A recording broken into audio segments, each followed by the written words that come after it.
मौर्य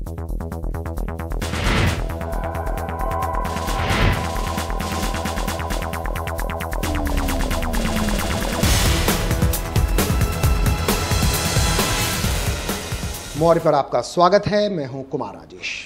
एक अंग्रेजी का जुमला रैग्स टू रिचेस स्टोरी, यानी धूल के एक कण से लेकर आसमान के चमकते सितारे की बुलंदियों तक पहुंचने की दास्तान।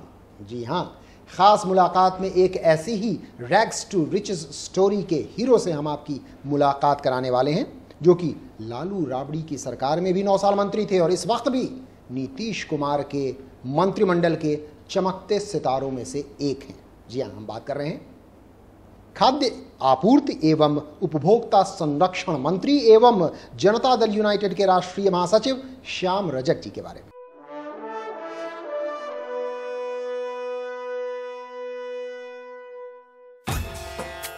बिहार सरकार के खाद्य आपूर्ति एवं उपभोक्ता संरक्षण मंत्री श्याम रजक हैं आज खास मुलाकात में। श्याम जी, आपका स्वागत है। खास मुलाकात आपका भी धन्यवाद।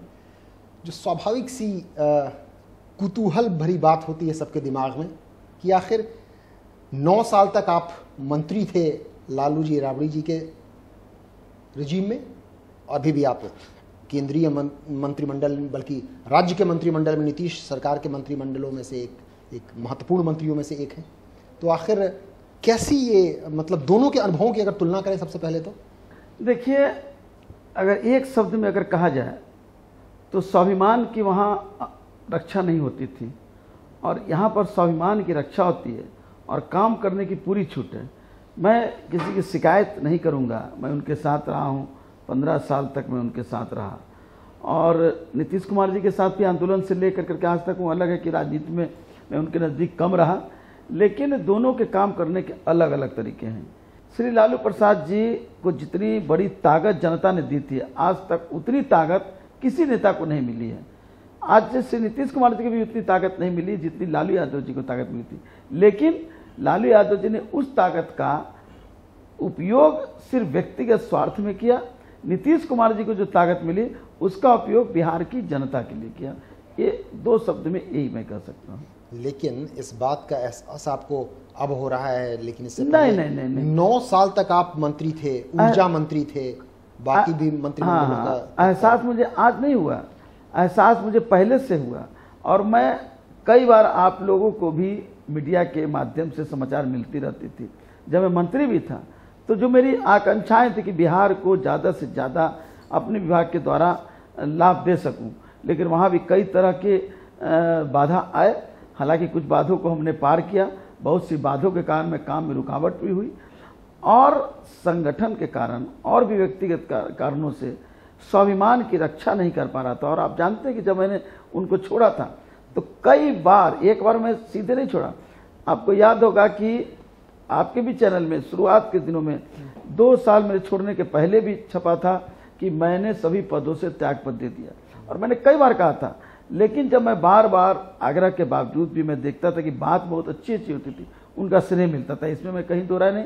उनका और श्रीमती राबड़ी देवी का स्नेह बहुत मिलता था, उसके बारे में नहीं कहूँगा, लेकिन स्नेह ही एक महत्वपूर्ण नहीं होता है। स्नेह के साथ साथ स्वाभिमान की रक्षा होती है। जो उनके इर्द गिर्द लोग रहे, उन लोगों ने स्वाभिमान का इतना अपमान किया और उस बारे में तटस्थ की भूमिका श्री लालू प्रसाद जी अदा करते थे, जिस कारण मुझे उनको छोड़ना पड़ा। तो स्वाभिमान के जिक्र आप करें श्याम जी, मतलब मैं बिल्कुल स्पष्टता अगर आप नहीं बताना चाहें तो बात अलग है, लेकिन हमें जो सूचना है कि कुछ लोगों ने जाति सूचक शब्द का आपके बारे में उपयोग किया, आपने शिकायत की लालू जी से, उन्होंने एक अनसुना कर दिया, तो that was the last straw on the camel's back, मतलब उससे ज्यादा आपको बर्दाश्त नहीं हुआ और तब आपने छोड़ दिया। जाति सूचक की बात नहीं, मैं उस पार्टी का राष्ट्रीय महासचिव था और उस पार्टी को बनाने में तन मन धन अपनी खून पसीना सब लगाया और राष्ट्रीय जनता दल को देश भर में बनाने में लालू यादव जी की बहुत बड़ी भूमिका रही।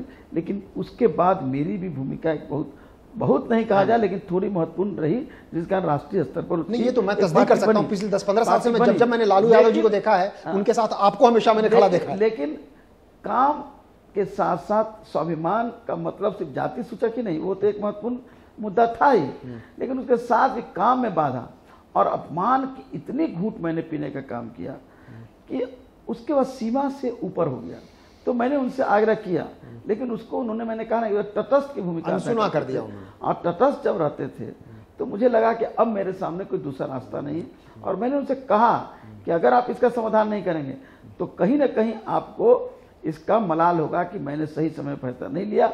और तब मुझे लगा कि उसके बावजूद भी कुछ नहीं कर रहे, तो मुझे मजबूरन उनको छोड़ना पड़ा। और वो छोड़ने का समय था जून 2009 में, जब इन्होंने टाटा बाय बाय कर दिया राष्ट्रीय जनता दल को, यानी लालू प्रसाद यादव को। लेकिन एक पॉजिटिव सवाल मैं आपसे पूछना चाहूंगा। ऊर्जा मंत्री रहे थे काफी समय तक श्याम रजक जी, आपने कहा था कि बिहार को आप बिल्कुल ऊर्जा संपन्न बता देंगे, 2012 तक बिजली की कमी दूर कर देंगे। क्या ये सच्चाई है? सच्चाई है, मैं कहता हूं। तो अब क्या आप कर सकते हैं? अभी नीतीश मैं कह रहा हूं, मंत्रिमंडल नीतीश में कुमार जी उसमें लगे भी हुए हैं, हमारे इस विभाग के जो मंत्री विजेंद्र यादव जी लगे हुए हैं।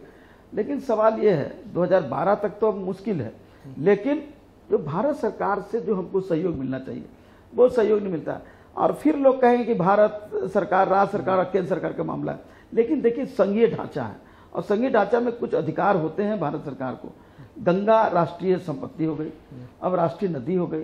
अब उसका हम उपयोग करने के पहले हमको राष्ट्रीय सरकार से हमको बिना, यानी अब 2012 तक बिजली संपन्न मुझे नहीं नहीं कर लगता पाए। कि 2012 तक, क्योंकि भारत सरकार की जो नीति है। लेकिन इसके बावजूद भी हमारा अथक प्रयास है और निश्चित रूप से हम कम से कम 2014 तक तो निश्चित रूप से ऊर्जा के मामले में हम ये नहीं करें कि हम स्वावलंबी हो जाएंगे, लेकिन एक अच्छी स्थिति रहेगी। जो आज स्थिति है उससे बहुत अच्छी स्थिति रहेगी, जो मेरा मानना है। बहुत खूब, यानी आशावादी व्यक्ति हैं, मंत्री हैं श्याम रजक जी, और भले ही इनका अपना मंत्रालय नहीं है, लेकिन चूंकि ये काफी लंबे समय तक उस मंत्रालय से जुड़े हुए थे, इन्होंने उम्मीद जताई है कि 2012 नहीं तो 2014 तक जरूर बिजली में खुद ब खुद सेल्फ सफिशिएंट बिहार हो पाएगा, ये इनकी उम्मीद है। फिलहाल हमारे लिए वक्त हो चला है एक छोटे से ब्रेक का, लेकिन ब्रेक के बाद जब लौटेंगे तो आपको बताएंगे किस तरीके से food and civil supplies and consumer protection मंत्री अपने खुद के ताज़ा मंत्रालय के बारे में बात करेंगे।